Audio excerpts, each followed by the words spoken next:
Bonjour à tous, bienvenue à notre église Elim.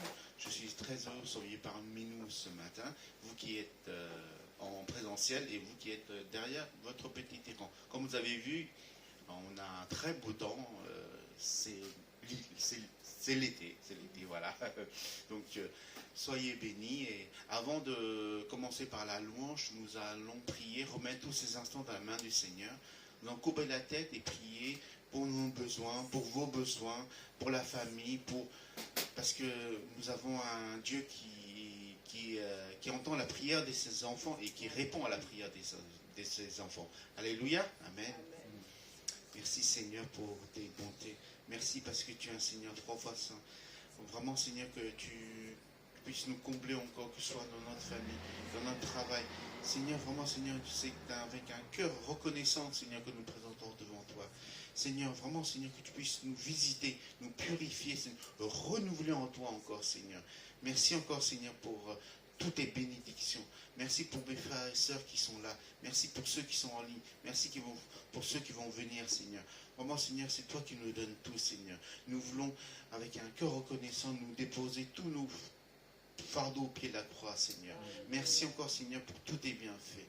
Nous te prions, nous te remercions pour tout, Seigneur, que ce soit pour la louange, que ce soit pour le message d'aujourd'hui, Seigneur, parce que nous sommes là pas au hasard, parce que tu as voulu que ce matin nous soyons là, Seigneur, afin d'écouter ta parole, Seigneur, pour qu'on puisse être encore renouvelé, encore grandir en toi, Seigneur. Merci encore, Seigneur, pour ton amour infini. Nous te prions, nous te remercions, au nom de Seigneur Jésus-Christ. Amen. Je demande à Cathy de nous mener dans la louange.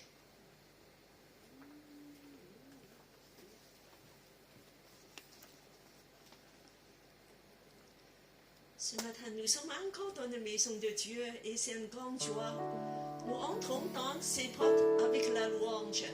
Que son nom soit loué. Je vous invite tous à vous lever et d'adorer nos dieux en esprit et en vérité. Il est digne de louange. Seigneur Jésus, l'agneau de Dieu, tu es digne de louange. Nous sommes dans la joie, dans ta présence. Nous te célébrer de encore ce matin, Seigneur. Venez le Célébrer son grand amour, venez le chanter. Le Fils de Dieu est venu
salut merveilleux. Oui, Seigneur, c'est vrai que nous voulons chanter gloire à ton nom. Merci Jésus. Oui, Seigneur, nous voulons par ces chants t'adorer. C'est pour toi nous voulons chanter. Oh Seigneur, c'est pour t'offrir tous ces chants d'amour pour toi.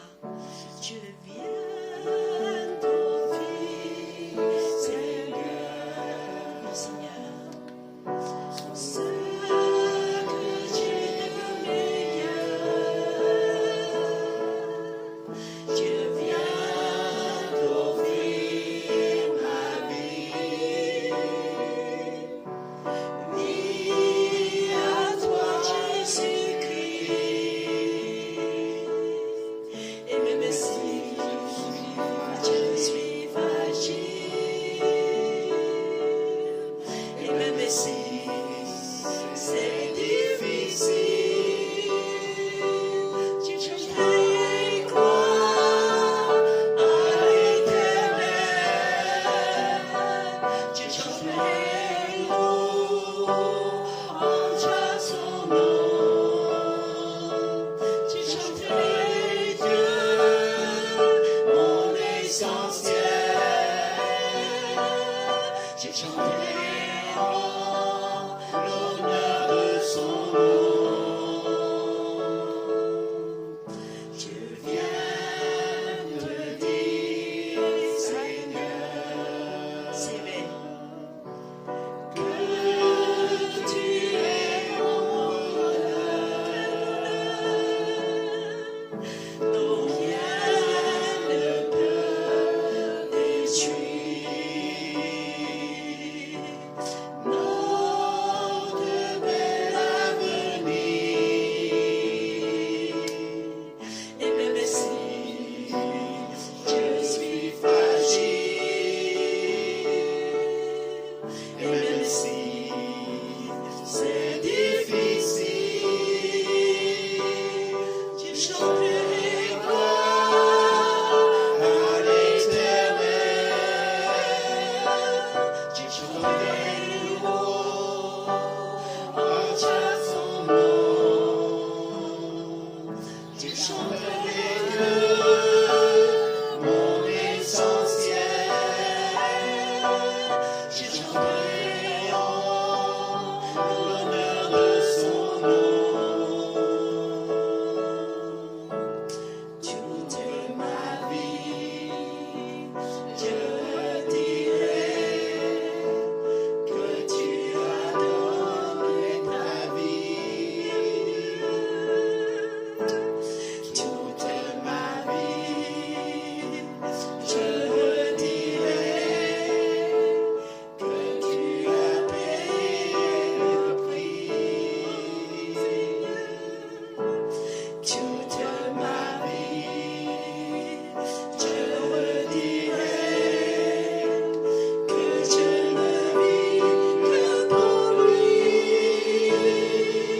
Je chanterai gloire à l'Éternel.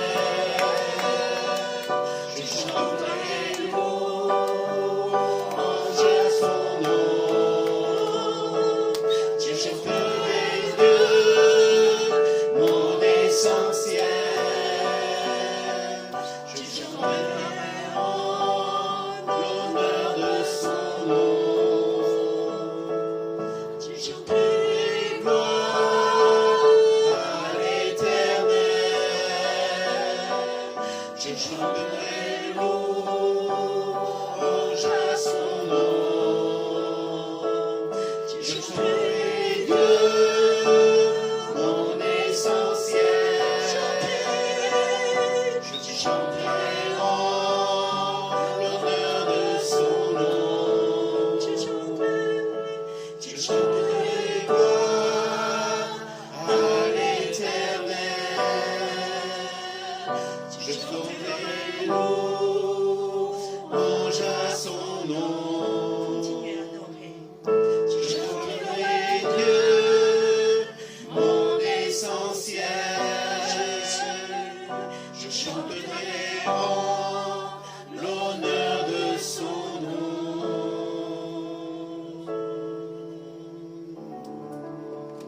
Seigneur, Merci.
que voici qui bondit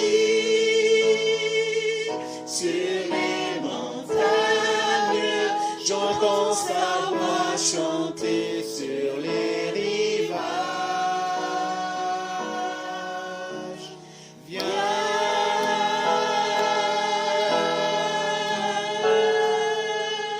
mon cœur t'appelle, oui, viens, que je t'emmène dans mon jardin. L'hiver s'en est allé,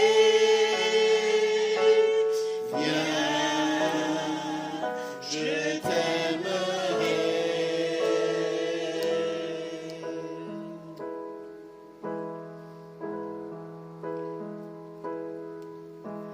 Lève-toi mon ami,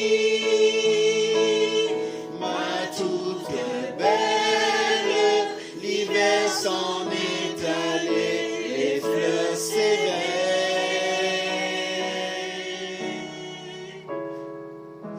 Viens le temps des chansons,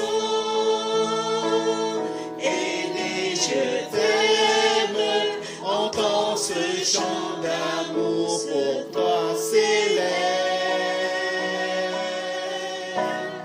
Viens,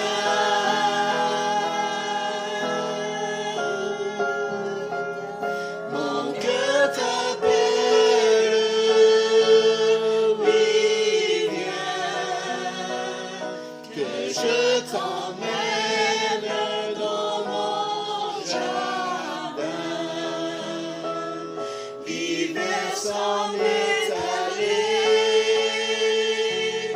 viens, je t'aimerai.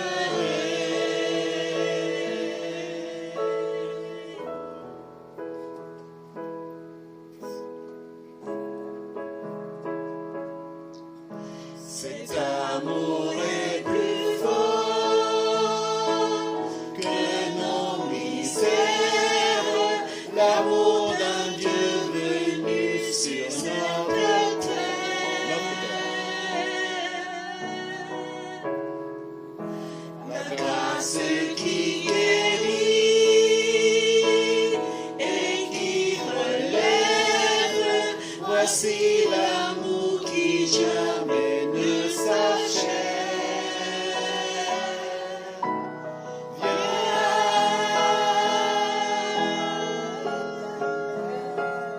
mon cœur t'appelle, oui, viens, que je t'emmène dans mon jardin. L'hiver s'en est allé,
je t'aimerai.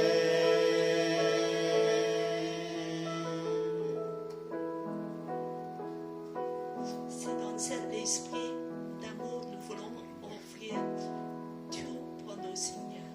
Je demande les personnes qui collectent des offrandes puissent s'approcher et on va continuer à adorer avec ce chant. Viens.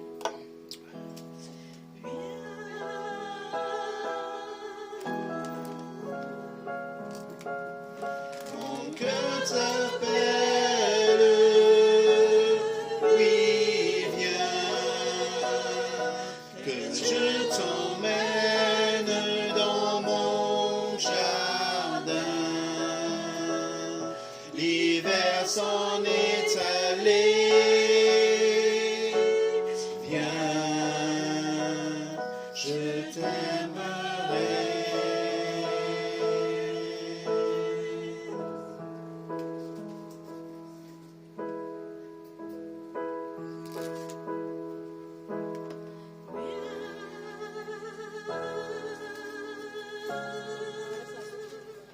Mon cœur t'appelle, oui, viens, que je t'emmène dans mon jardin. L'hiver s'en est allé, viens, je t'aimerai.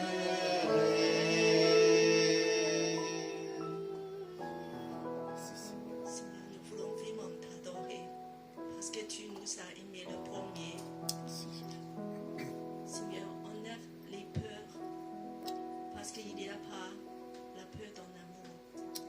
Mais Seigneur, enlève tous les obstacles. Jésus. Et Seigneur, viens encore de nous toucher ce matin. Seigneur, nous venons dans la table d'amour. Oui, Tu as Jésus. donné ta vie. Merci, Seigneur. Nous voulons dire combien que nous te remercions pour cet amour si grand, si merveilleux, sans limite. Puis Seigneur, merci, tu as tout donné. Puis Seigneur, nous t'adorons. Alléluia. Merci, Seigneur. Nous te demandons, Saint-Dieu, à prier pour les enfants. Te remercie Dieu. Merci Seigneur, merci mon roi, mon Dieu, pour tous tes bienfaits. Seigneur, vraiment, nous voulons donner nos cœurs, Seigneur, notre temps, notre argent, pour que cette bonne nouvelle soit partagée dans le monde entier, Seigneur. Nous ne voulons pas être limités, Seigneur, pour que nous soyons égoïstes, Seigneur, que cette bonne nouvelle, mais tu veux que cette bonne nouvelle soit partagée, soit propagée dans le monde entier, Seigneur. Vraiment, Seigneur, aide ceux qui ont pu donner, Seigneur. Bénis ceux qui ont pu donner et aide ceux qui n'ont pas pu donner à donner par la suite, Seigneur. Seigneur, c'est rien par rapport à ton sacrifice pour chacun d'entre nous, Seigneur. Merci encore, Seigneur, de bénir chacun d'entre nous. Et vraiment, Seigneur, aide-nous à avoir un cœur reconnaissant, un cœur d'adoration, un cœur généreux pour donner pour ton royaume. Merci, Seigneur, pour tous tes bienfaits. Nous te prions, nous te remercions. Au nom de Seigneur Jésus-Christ. Amen.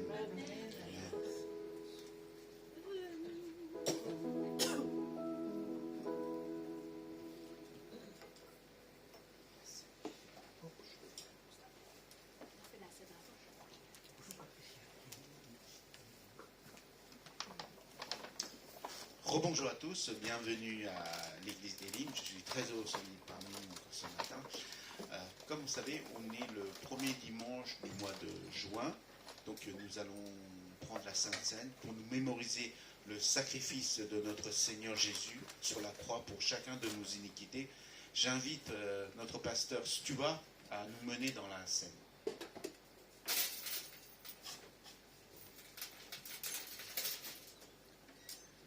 Bonjour à tous, j'espère que vous allez bien. Oui, merci, avec ce beau temps. Eh ben, nous sommes, même si ça n'a pas l'apparence, nous sommes dans un jardin ce matin. Jardin d'Éden. Éden, je ne sais pas. En tout cas, dans l'Ancien Testament, il y a des images très fortes et le chant qui inspiré du Cantique des Cantiques, je pense. Comme le chant qu'on a chanté tout à l'heure. Voilà, c'est ça que je veux dire. Ouais. Voilà. Alors je me suis dit, comment lier cela à la scène? Alors voilà. Nous lisons dans le Cantique des Cantiques, il m'a amené à la maison du vin. Et la bannière qu'il déploie sur moi, c'est l'amour. La scène est un lieu où se montre l'amour de Dieu, puisque nous rappelons que Jésus-Christ a été envoyé par son Père pour nous sauver. Mais ce n'est pas amour, il est venu.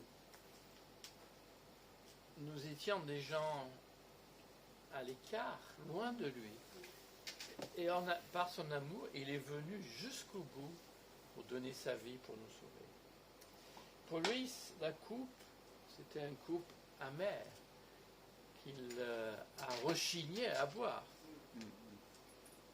Mais pour nous, la coupe, elle est devenue la coupe des délivrances, la coupe du salut, comme dit le psalmiste. Alors, nous pouvons rendre grâce pour l'amour de Dieu, pour la coupe de sa victoire, qui est pour nous coupe de délivrance ce matin. Seigneur, tu nous connais par notre nom, tu sais où nous en sommes avec toi, et tu sais que nous avons besoin d'entendre ton invitation. Nous avons besoin d'être appelés à aller plus loin avec toi. Ce matin, tu nous invites à ta table. Tu nous invites à goûter par ce morceau de pain et ce vin le fait que tu as donné ta vie pour nous sauver. Père Céleste, nous te bénissons parce que tu as accepté d'envoyer ton Fils unique pour faire cela. Nous te bénissons parce qu'il a pris notre humanité, que Jésus nous ressemble, il est notre frère aîné. Ce matin, nous te bénissons pour lui, parce qu'il a marché sur notre planète. Il a marché au pays de Juda. Il a rencontré les malades, il a rencontré des gens en difficulté. Il les a donné des signes de ton amitié et de ton alliance. Nous t'en bénissons. Nous t'en rendons grâce parce qu'il a pris un repas avec ses disciples. Et au cours de ce repas, il a pris le pain. Il a donné à ses disciples en disant « Ceci est mon corps donné pour vous ». Et à la fin du repas, il a pris une coupe et il l'a partagée avec ses disciples et ont rendu grâce. En disant « Cette coupe est la nouvelle alliance, scellée par mon sang. Je ne boirai plus cette coupe avec vous à nouveau que dans le royaume. » Oui, Seigneur, nous te bénissons pour cette coupe ce matin, qui est le signe de notre fraternité, le signe de notre joie, le signe de la victoire du Christ sur le mal et la mort. Et nous te disons, attends le jour où il reviendra. Seigneur, prends pitié de ton Église, fortifie-la, qu'elle soit fortifiée par ton amour, qu'elle soit encouragée par ta grâce, et qu'elle soit persévérante dans ta patience. Seigneur Jésus, règne sur nous. Rassemble ceux qui ne sont pas avec nous. Rassemble ceux qui sont écartés pour des raisons diverses. Pour qu'ensemble, nous prenons cette coupe, nous prenons ce pain, et nous sommes en communion, non seulement avec toi, mais les uns avec les autres. Amen. Je vous invite en quelques instants de silence à vous préparer, à prendre ce pain et ce vin.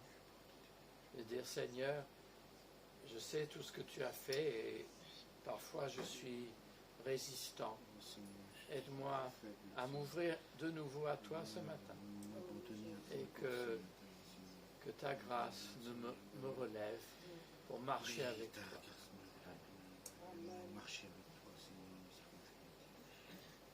Le pain que nous rompons est communion au corps du Christ. La coupe de bénédiction par laquelle nous avons rendu grâce est communion au sang du Christ. Nous qui sommes plusieurs, nous prenons ensemble ce pain et ce vin.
et mangez, prenez et buvez. Amen. Alléluia. Merci Seigneur. Alléluia. Merci Seigneur.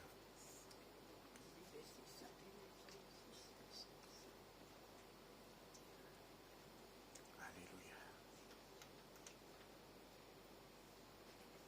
Amen.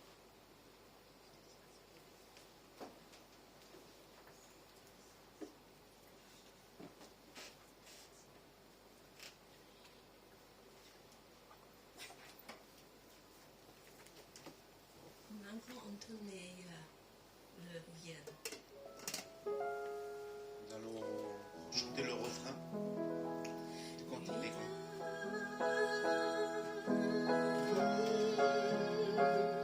Mon cœur t'appelle, oui, viens, que je t'emmène dans mon jardin. L'hiver s'en est allé, viens, je t'aimerai.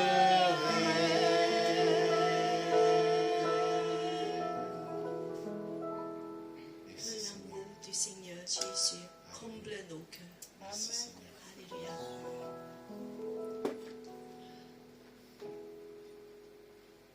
Nous avons quelques annonces pour la semaine. Donc, nos rendez-vous hebdomadaires pour les mercredis, c'est-à-dire pour le groupe sinophone au mandarin, le groupe à partir de 15h30, et pour le groupe francophone pour un moment de partage, de prière et d'adoration à 19h. Voilà, je vous encourage, si vous êtes libre à ces heures-là, d'y participer. La semaine prochaine, nous allons finir notre parcours des disciples. Donc, ceux qui sont inscrits, ceux qui ont participé aux autres cours, soyez là dimanche prochain. Voilà. Ah, anniversaire. Qui est né au mois de juin? Ah, Adèle. Viens, Adèle. C'est bien, c'est vraiment au mois de juin? C'est tous les mois. Oh. Je l'attaque, elle me connaît. Bon, il n'y a que Adèle. Et vous connaissez des frères et sœurs qui sont nés au mois de juin? Non? Personne? Non? Bon, voilà. Un de nos frères de l'église, bon, le frère He, qui est né au mois de juin aussi. Donc, comme d'habitude, nous allons chanter Joyeux anniversaire. Alors, je vais demander à Cathy de prier d'abord pour Adèle. On m'a demandé le pasteur. Ok, on va demander à pasteur de prier. C'est plus fort. Oh là là. Oh là là. Seigneur, nous te remercions encore pour un jour de joie. Remettons Adèle en ce mois de son anniversaire. Et nous te prions de la fortifier, de la bénir et de la garder dans ta paix et dans ta joie. Au nom de Jésus-Christ. Amen. Amen. Alors, nous allons chanter en français d'abord, en anglais et pour finir en chinois. Ok? Tout le monde, hein? Anniversaire, joyeux anniversaire, joyeux anniversaire, Adèle, joyeux anniversaire. En anglais. Happy birthday to you, happy birthday to you, happy birthday to you, Adèle, happy birthday to you. En chinois.祝你生日快乐，祝你生日快乐，祝你生日快乐，祝你生日快乐。Bon anniversaire, sœur Adèle. Et que Dieu te bénisse et te rende plein de bonnes choses. Amen. Voilà, c'est le moment de donner la parole au pasteur Stuart pour le message du jour.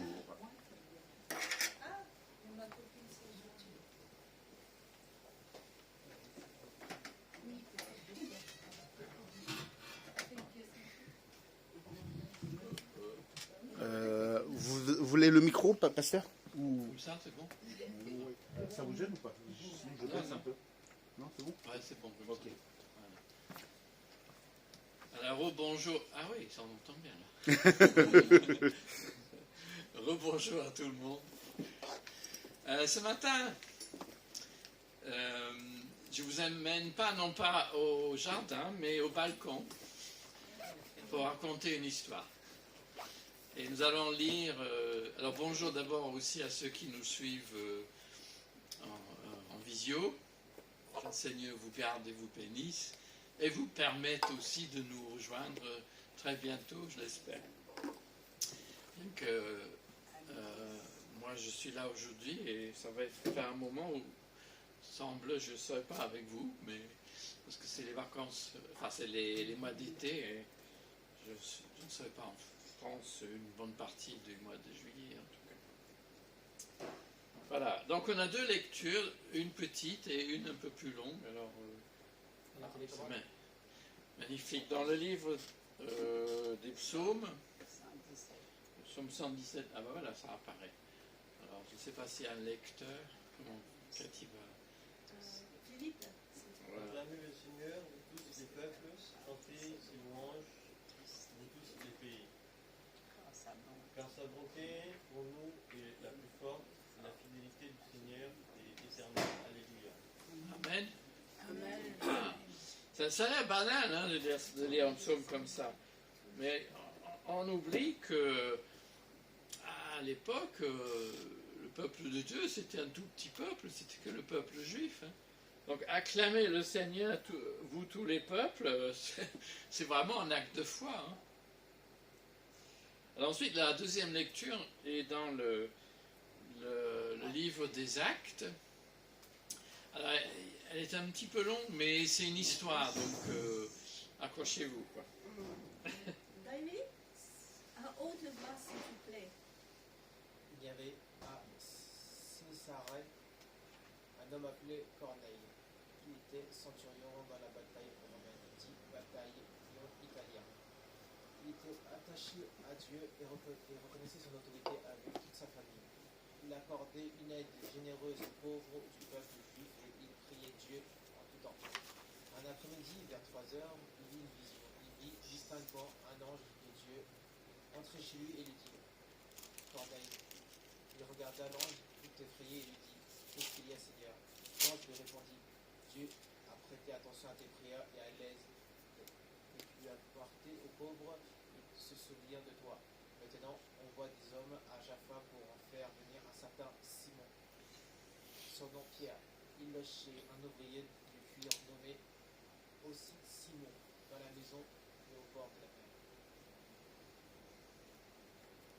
Quand l'ange qui venait de lui parler fut parti, Corneille appela deux de ses serviteurs, l'un de ses soldats à son service, qui était un homme attaché à Dieu. Il leur raconta tout ce qui s'est passé, puis il les envoya à Jaffa. Le lendemain, tandis qu'ils étaient en route et qu'ils s'approchaient de Jaffa, Pierre monta sur le toit en terrasse de la maison. Il a midi pour prier. Il eut faim et voulut manger. Pendant qu'on lui préparait un repas, il eut une vision. Il vit le ciel ouvert et quelque chose qui en descendait. Une sorte de grande nappe, tenue avec 4 points qui apaisait la terre. Il y avait dedans toutes sortes d'animaux, quadrupères et des reptiles et toutes sortes d'oiseaux. Une voix lui dit debout, Pierre, sacrifie ces animaux et mange-les. Pierre répond oh non, Seigneur, car je n'ai jamais rien mangé d'impur. La voix se fit de nouveau entendre et lui dit ne considère pas comme impur ce que Dieu a déclaré pur. Gladys.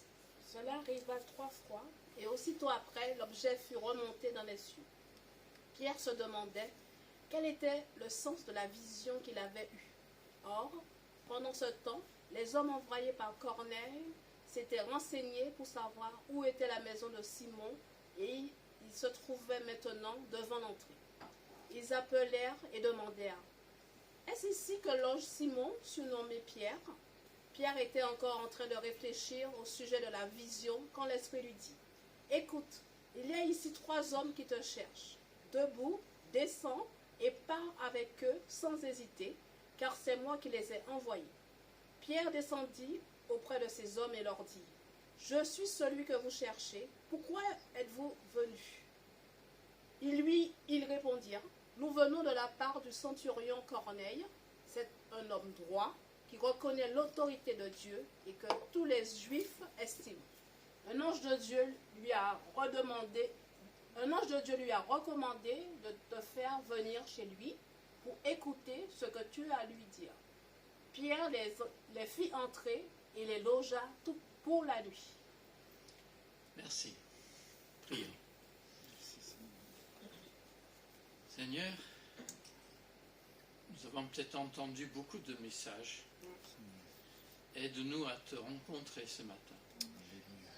Et permets que tu nous déranges. Permets que tu nous invites à aller plus loin. Que tu nous bouscules. Que tu nous pousses dehors. Que tu pousses à ouvrir les rideaux, les fenêtres et à aller plus loin avec toi. Seigneur, tu es un Dieu surprenant. Surprends-nous, nous t'en prions, au nom de Jésus-Christ. Amen. Alors ça change de lire l'histoire dans notre version, hein, parce qu'il y a des petits détails enfin moi en tout cas, que j'ai remarqué, que je n'avais pas vu. Certains connaissent peut-être cette histoire de Corneille. Oui.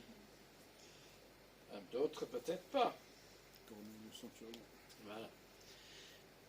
Mais quand vous rencontrez quelqu'un, vous avez peut-être rencontré des gens la semaine dernière, attendez-vous à recevoir ou plutôt à donner? Attendez-vous à ce que la rencontre va vous changer ou est-ce que c'est de la routine? Ou est-ce que c'est simplement un rendez-vous professionnel? Quelle était la dernière personne dont la rencontre vous a secoué? Vous avez découvert un secret, sa personnalité, son histoire. Vous avez pu partager votre foi, expliquer la Bible, prier ensemble même. Ça n'arrive pas toujours, bien sûr. Comment elles sont vos rencontres? Vous allez peut-être me dire, mais je ne rencontre pas beaucoup de monde. Ben oui. Mais attendons-nous à rencontrer quelqu'un, le Seigneur, mais aussi d'autres sur notre route, et de profiter de ces moments de rencontre. Parce que c'est par ces rencontres que Dieu parle et que Dieu nous change, bien sûr par sa parole, mais par l'autre.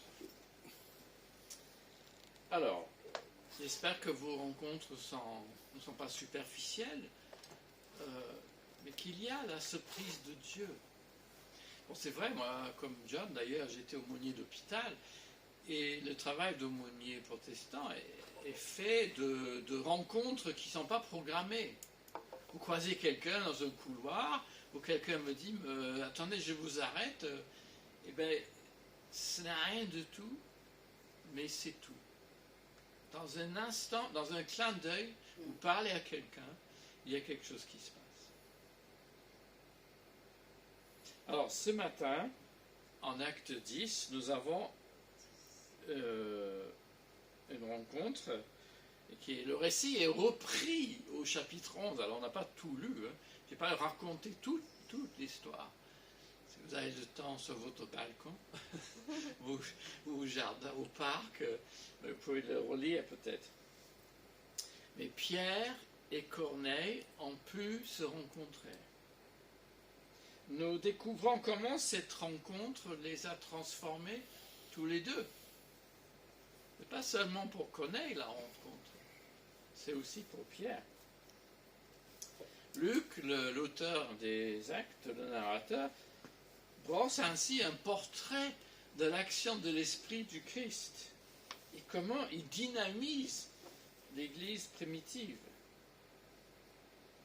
Et en passant le livre des Actes, Luc nous donne des renseignements, des enseignements même, sur un tas de choses, sur la vie de l'Église. Ça ne veut pas dire qu'il faut copier tout détail, chaque détail, mais ce qu'il faut capter, c'est la trame, c'est le fait que Luc a sélectionné des histoires, des événements pour nous montrer comment le Seigneur poussait son Église, comment le Seigneur faisait grandir son Église, malgré les angoisses, malgré les peurs, malgré les routines.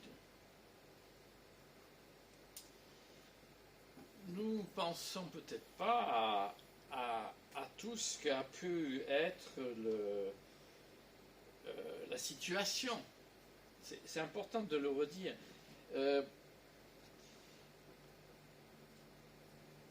Cette histoire de Corneille, dans un sens, c'est une vieille histoire. Qu'est-ce qu'on a à faire d'un rencontre, j'allais dire, au bord de la mer, à Jaffa. Enfin, Jaffa, c'est le nom aujourd'hui. Hein. Si vous allez aux vacances en Israël, c'est Jaffa. Dans les vieilles Bibles, c'est marqué Joppa. Mais aujourd'hui, la ville s'appelle Jaffa, semble-t-il.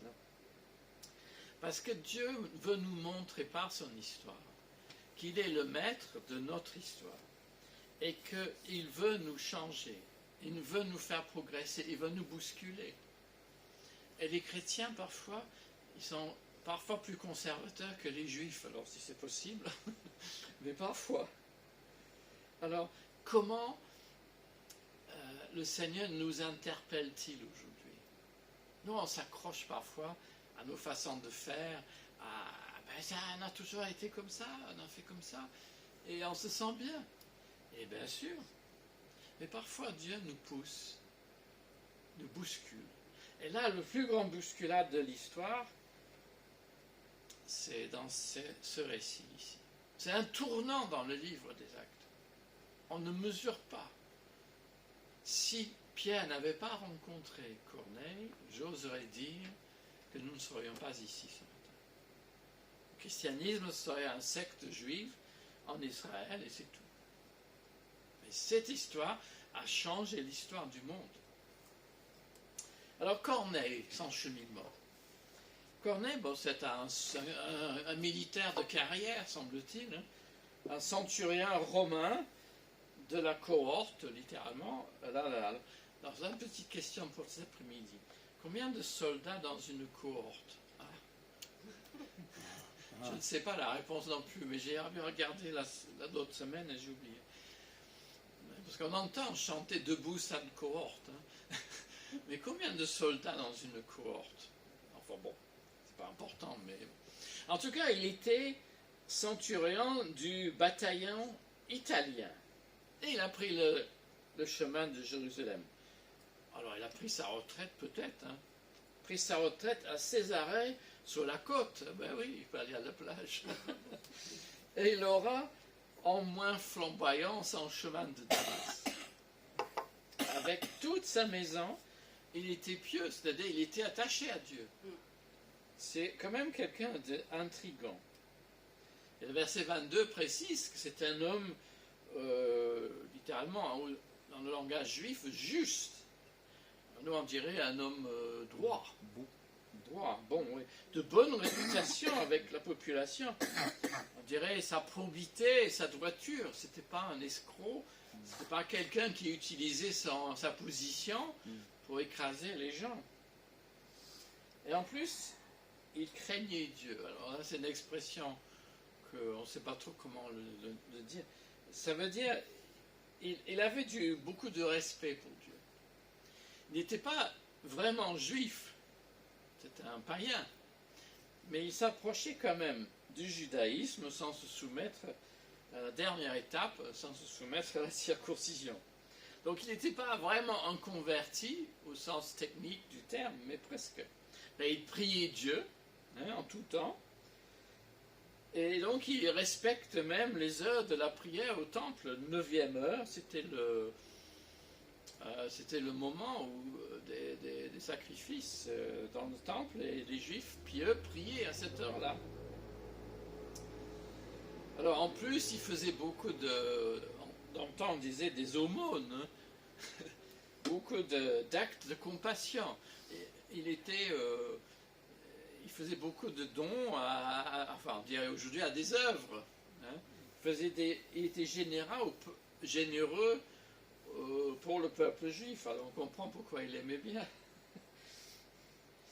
Et bien voilà, comme un sacrifice juif, ses prières et ses offrandes touchent le cœur du Seigneur et comme un mémorial. Le Seigneur se souvient de nous. C'est un petit détail, et c'est vrai, pourquoi Dieu s'intéresserait-il à Corneille, à ce soldat romain, à Jaffa? Mais c'est là où justement Dieu se sert de beaucoup de nous. Pas besoin d'être pasteur, évangéliste ou je sais quoi, pour que Dieu se serve de nous. Hein. Pas du tout. Ce matin, j'avais en face de moi un monsieur, je n'arrivais pas à lire le bouquin qu'il lisait, mais je me suis assis, puis il a souri. Et moi je l'ai vu. Donc, si moi je l'ai vu, c'était un grand sourire. Donc moi j'ai souri aussi. Oui, c'est rien hein, dans les transports, mais voilà. Alors qu'est-ce qui se passe à Corneille? Non pas à Corneille, mais alors son judaïsme, donc, c'est la prière et les aumônes, comme disait Jésus dans le Matthieu 6. Hein. Donc, quand vous priez, quand vous donnez de l'aumône, etc. C'était un juif, presque. Alors, il a une vision, en plus. Il a une vision, et le texte dit qu'il vit distinctement un ange chez lui à l'heure de la prière. Alors, sa réaction, peut-être ça nous surprend, mais il a un peu peur. Il se dit, mais qu'est-ce qui se passe, quoi? C'est la réaction de n'importe qui, même ceux qui connaissent la foi. Il est tremblant, il est troublé, parce que un ange, c'est comme si Dieu vous rend visite, et à sa présence, on ne peut pas voir Dieu, on a un peu peur. Mais il est apaisant, il est apaisé, et il est obéissant, ce qui ne va pas de soi. Hein. Ce qui ne va pas de soi. Il a cette vision qui ne dit pas tout, mais dit simplement qu'il faut aller chercher une maison et chercher un ciment nommé Pierre, et d'entendre ce qu'il vous dira, sans plus. Mais Corneille, ok, ne se gêne pas tout de suite. Hein. Il choisit avec soin 2 de ses domestiques, ses serviteurs, et un soldat, donc c'est pour faire garde du corps, hein, très attaché à Corneille, où on peut comprendre qu'il était depuis longtemps sous ses ordres. Et le soldat était donc pieux. Ce qui montre que la foi de Corneille n'était pas seulement personnelle, elle était partagée par un soldat, par d'autres dans sa maison. Et il communique donc aux 2 serviteurs avec précision sa vision. Vous imaginez votre employeur vous appeler, bon, j'ai une vision, j'aimerais bien que vous alliez... On se dit, mais il est un peu fou, non? Qu'est-ce qui lui arrive? Et Corneille, il a choisi des gens qui n'allaient pas lui rire au nez. Hein. Et il raconte tout. Ben forcément, parce qu'il faut qu'il explique, qu'il comprenne. Donc il leur donne tous les renseignements, et il leur dit, mais allez à Jaffa chercher ce Simon-Pierre. Et il faut le ramener pour qu'il vienne nous parler. Alors vous vous rendez compte? C'est comme c'est un vieux colonel, hein, il va inviter, bon, je ne sais pas trop pourquoi. Hein. Et Pierre, alors, parce que là, l'accent est peut-être un peu plus sur Pierre. Quel est son cheminement? C'est pour vous montrer qu'on a nos cheminements différents. Corneille et Pierre aussi. Et le Seigneur nous rencontre là où nous nous trouvons. Et il veut nous amener plus loin avec lui. Alors Pierre, bon, c'est l'apôtre Pierre, hein, c'est pas n'importe qui quand même. C'est un pêcheur par métier. Alors il logeait chez un autre Simon, donc il était un autre juif, mais un peu un juif peut-être pas très orthodoxe, parce qu'il est ouvrier de cuir. un tanneur dans les vieilles traductions. Ben, c'est un métier un peu suspect chez les juifs stricts. Et puis il y a des détails dans cette histoire qui sont... J'imagine ils ont dû un peu tirer la jambe, comme on dit, à Pierre un peu en racontant cette histoire. Tu te rends compte, Pierre, hein? Tu te rappelles? Tu te rappelles le jour-là, tu avais 3 bonhommes en bas de chez toi, puis toi, qu'est-ce qui t'arrive là-haut? Ils arrivent, ils frappent tout de suite à la porte, et tu ne sais pas ce qui se passe.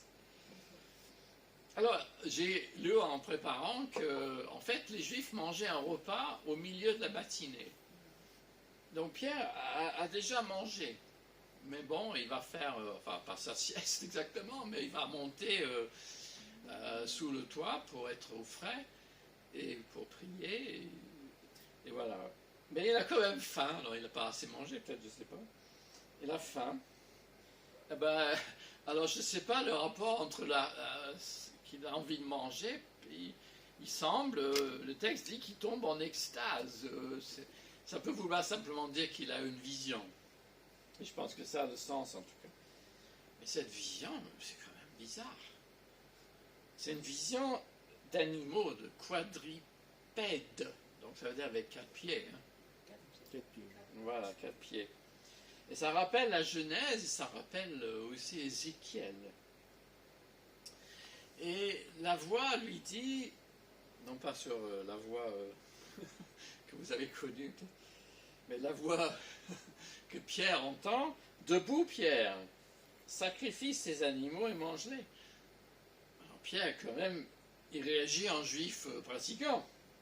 Oh non, Seigneur, je n'ai jamais rien mangé d'interdit, ni d'impur. Alors interdit, c'était ce qui était interdit dans l'Ancien Testament.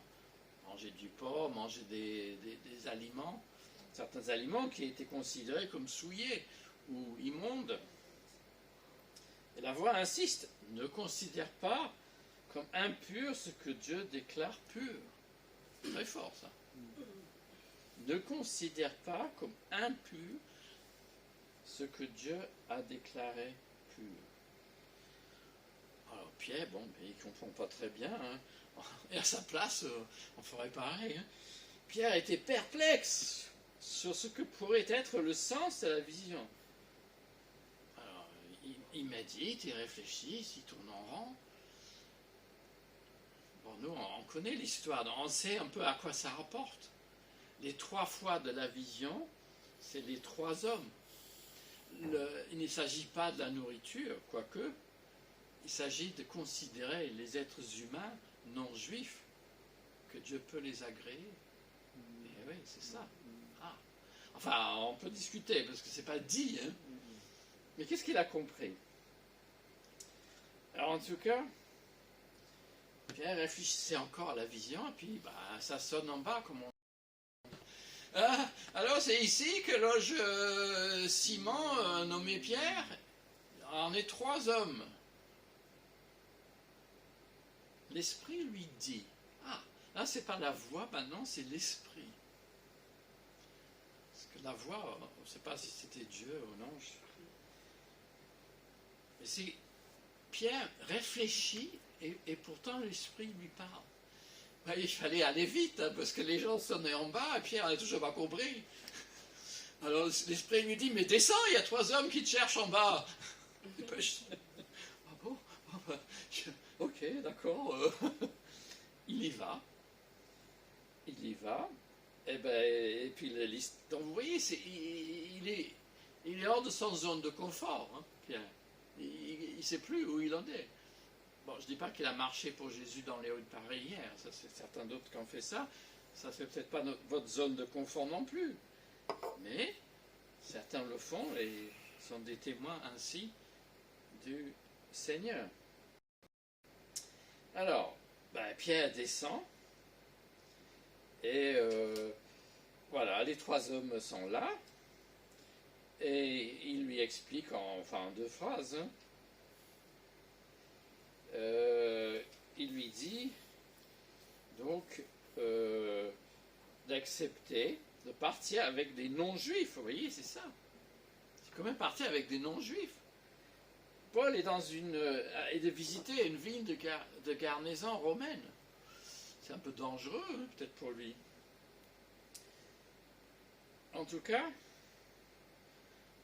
Pierre prend son temps, mais il entre quand même chez Corneille. Hein.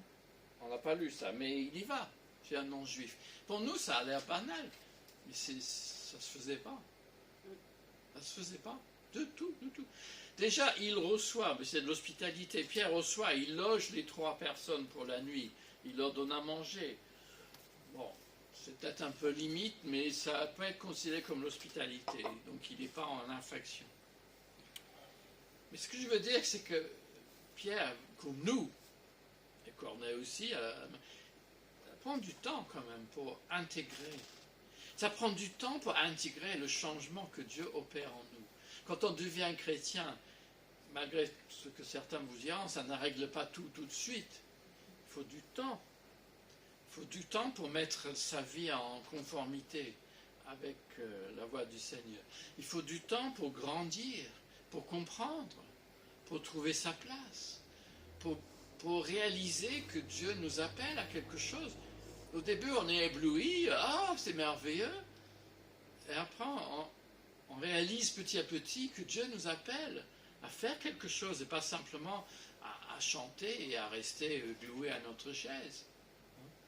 Qu'il a un but pour nous dans notre vie. Mais il nous faut du temps.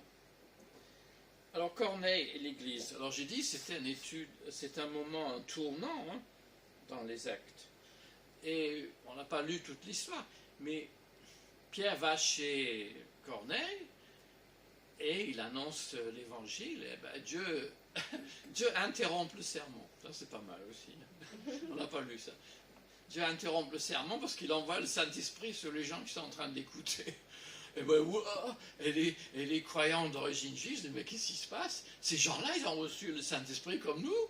Ils les entendent parler en langue, ils entendent louer le Seigneur. Et pendant le prêche de Pierre, waouh! Là, Dieu a fait fort. C'était pas tout à fait pareil que Actes chapitre 2, mais peu importe. Dieu a donné son esprit à des gens qui n'étaient pas de la religion prétendue réformée, non, qui n'étaient pas des gens bien, quoi, des juifs, des gens respectables, des gens qui connaissaient la Bible et tout. Mais ces gens-là, bon, peuvent devenir chrétiens? Oui, oui. C'est pas une éducation qui vous prépare à être chrétien. C'est pas parce que vous avez un bon revenu, ou parce que vous êtes en famille, en couple, que vous avez des enfants. Non, ça n'a rien à voir. Mais même nous, on doit comprendre quelque chose dans cette histoire. Que nous le savons, peut-être ici, mais ça ne nous fait pas bouger. Et même moi, quand j'ai rencontré des gens à l'hôpital, ça me faisait bouger. Je me suis rendu compte, je dis, mais le Seigneur, il est vraiment à l'œuvre. Il y avait trop de fois où je rencontrais quelqu'un dans le couloir, et cette rencontre était si importante pour la personne, et parfois pour moi. Alors je dis, mais Seigneur, une fois j'avais dit, Seigneur, arrête un peu, parce que je rencontre trop de monde, c'est pas possible. Et puis une autre fois, je dis, Seigneur, bon, c'est un peu calme en ce moment, permets que je rencontre quelqu'un dans le couloir. Et il le faisait. Alors moi, bon, vous pensez que je suis, je ne sais pas ce que vous pensez, mais peu importe. Mais moi, parfois, je ne suis pas incrédule. Mais après avoir prononcé cette prière, je suis sorti, j'en revenais pas, parce que tout d'un coup, je rencontrais des gens que je n'avais pas vus depuis des lustres. Et tous les gens disaient, on est content de te voir, pasteur. Oh. J'ai dit, c'est incroyable. Je leur disais, mais vous vous rendez par compte, c'est le Seigneur qui vous a poussé. Bon, je sais qu'on dit ça, mais vraiment, au moment précis où je tourne juste dans le bon couloir, j'ai dit, mais c'est trop. Alors je vous dis que le Seigneur veut vous utilisez là où vous êtes. Ça peut être dans votre appartement, ça peut être dans votre travail. Il vous fera rencontrer des gens si vous lui demandez. Et il vous aidera à dire ce qu'il faut dire. Parfois, il ne faut pas trop dire. Mais il y a un temps pour parler, et puis il y a un temps pour écouter aussi. Mais la voix de Dieu insiste, ne considère pas comme impur ce que Dieu déclare pur. C'est-à-dire, l'évangile, c'est pour tous. On le sait. Mais est-ce qu'on pense, c'est même dit que l'évangile est annoncé d'abord aux Juifs. Oui, on a un peu oublié ça. Ah bon? Bon, il n'y en a pas de Juifs dans mon quartier, je ne sais pas. Et je ne sais pas comment il faudrait annoncer l'évangile à un Juif non plus. C'est pas évident, il faut reconnaître. Parce que nous, on pense que les Juifs ils connaissent bien l'Ancien Testament et qu'ils sont très fervents et tout ça. Mais c'est pas tout à fait ça, les Juifs en France. Il y en a qui sont orthodoxes, qui sont pratiquants. Quand j'étais dans mon bureau à l'hôpital, je prêtais ma Bible en hébreu au rabbin. J'étais très content. C'était un petit geste, quoi. Mais ça nous permet de faire mieux connaissance. Moi, j'avais une belle Bible, ça a coûté une fortune d'ailleurs. Une belle Bible en hébreu, l'Ancien Testament en hébreu. Alors lui, il jalousait, parce que il n'avait pas une édition comme ça. C'était une édition allemande que les étudiants achetaient. Mais les chrétiens, nous devons considérer que Dieu veut amener des Juifs à lui aujourd'hui. Donc pas d'antisémitisme, s'il vous plaît. Ce sont nos frères aînés. Ce sont des membres de la première alliance. Il faut penser que nous sommes des débiteurs à l'égard des Juifs. Bon, d'accord, le sabbat juif, le samedi, est devenu le dimanche chrétien. Et c'est pas tout à fait pareil. Ça a été parfois dans l'histoire de l'Église, mais c'est pas pareil. Mais en tout cas, notre jour de culte, c'est dimanche, ce n'est pas le samedi. Parce que le dimanche, pourquoi le dimanche? Parce que c'est le jour de résurrection. Et oui, c'est en cela, c'est le jour du Seigneur. Et le repas du Seigneur, c'est pour le jour du Seigneur, pour le peuple du Seigneur.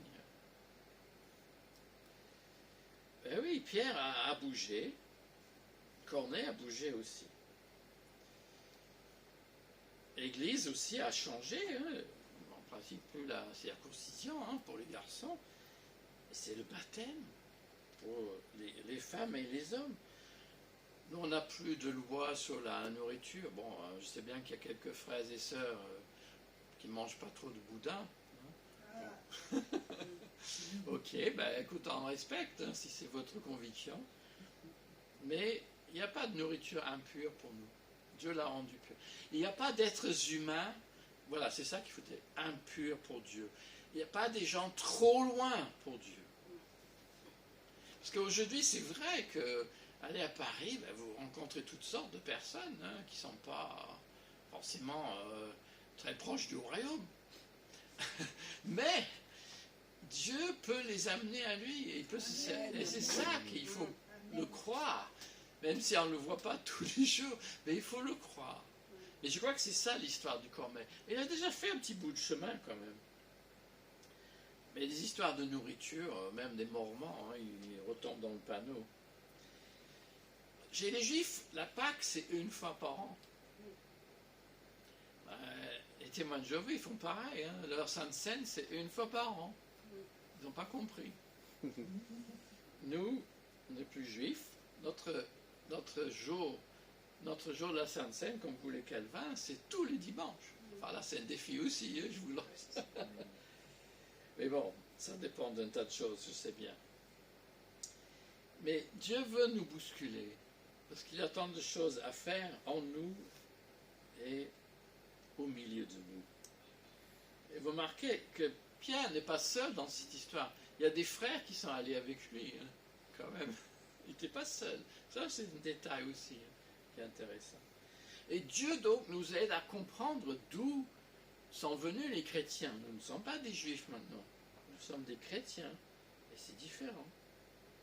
Mais nous avons des choses qui sont venues dans l'Ancien Testament, hein, les 18 bénédictions, les plaintes, ça c'est dans l'Ancien Testament, c'est pas l'Ancien Testament, les plaintes et les jubilations des psaumes, nous avons la communion de table, la circoncision du cœur, nous avons le schéma Israël et tout cela.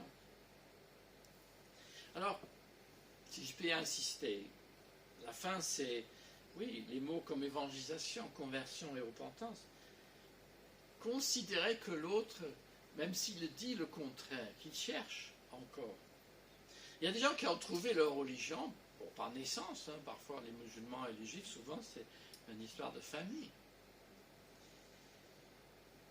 Nous avons fait un bout de chemin, et pour certains c'est pas facile. Hein. Moi je pense à une fille dans l'église en Angleterre, où j'étais il y a 40 ans, elle était de famille hindoue. À l'époque, je connais, il n'y avait pas beaucoup d'hindous dans l'église, ancienne Inde. Eh ben, elle s'est convertie joyeusement. Mais sa famille était d'une hostilité pas possible. Pas possible. Ils ne voulaient pas la laisser sortir pour aller au culte, rien. Mais elle a tenu bon. Elle était vraiment une joie dans le Seigneur. Pourtant, ce n'était pas évident pour elle. Mais considérer que les Juifs et les musulmans, qu'on le veuille ou pas, ils ont un respect pour Dieu, la plupart. Les Juifs athées, c'est vrai. Mais ils ont un respect de Dieu, comme beaucoup de catholiques. Oh, je suis catholique, mais non pratiquant. Ça, c'est la religion majoritaire en France.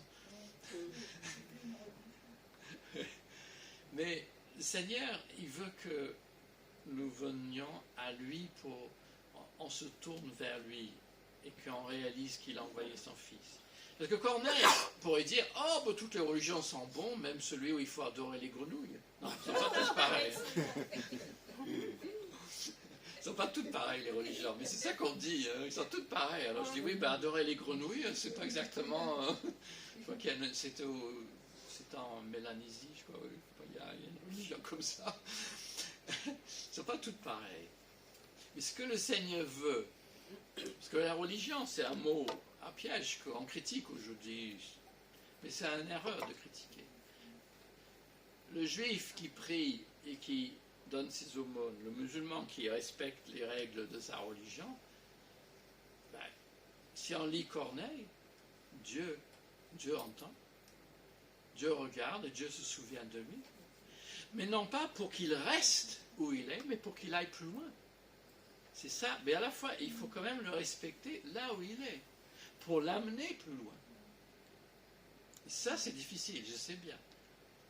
Mais ça veut dire de notre part aussi un effort d'aller vers nos voisins musulmans, juifs, et de ne pas les rejeter comme font la plupart des Français, parce que la religion, c'est pour les grands-mères. Et puis, c'est sûr que la religion musulmane n'a pas bonne presse. Hein. Mais ce sont des gens qu'au fond, la plupart, il y en a qui sont un peu magouilleux, comme dans tout, mais beaucoup, ils ont un respect pour Dieu. Et c'est ce respect pour Dieu que le Seigneur peut utiliser pour les amener à Jésus-Christ. Mais nous devons être prêts à être utilisés pour cela. Parce que Corneille, on ne l'a pas dit, mais je finis par ça.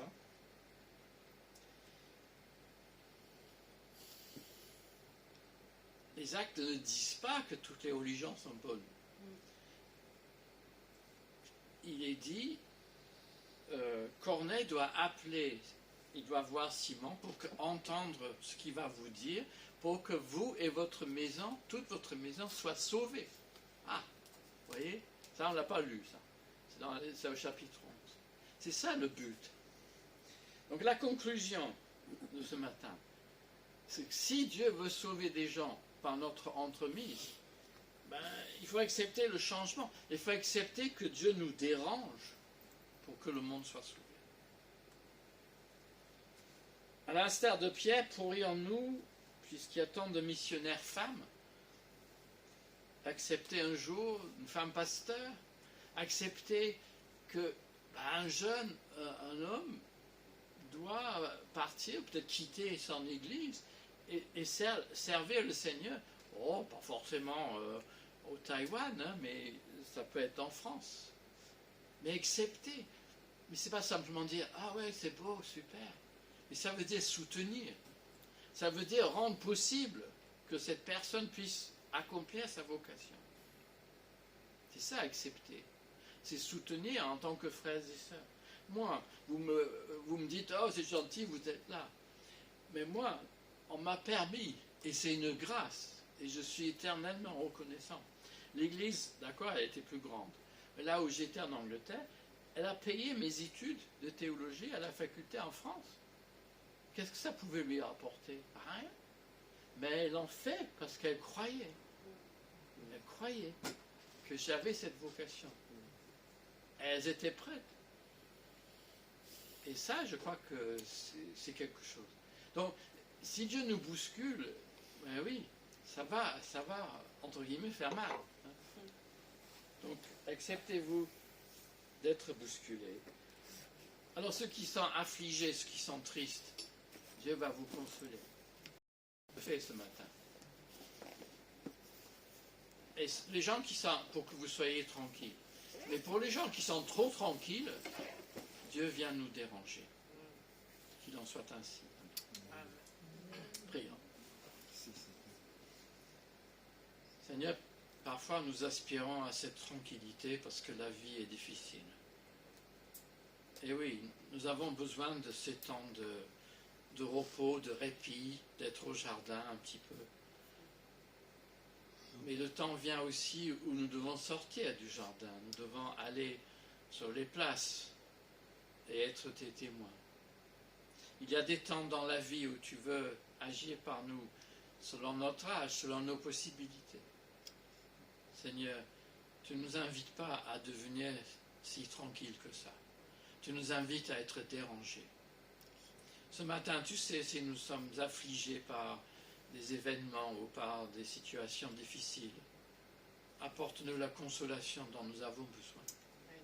Mais Seigneur, dérange aussi ton peuple, pour que ton peuple se lève pour toi et croit que tu vas agir et tu sauveras des gens aujourd'hui. Au nom de Jésus-Christ. Amen. Amen. Amen. Merci.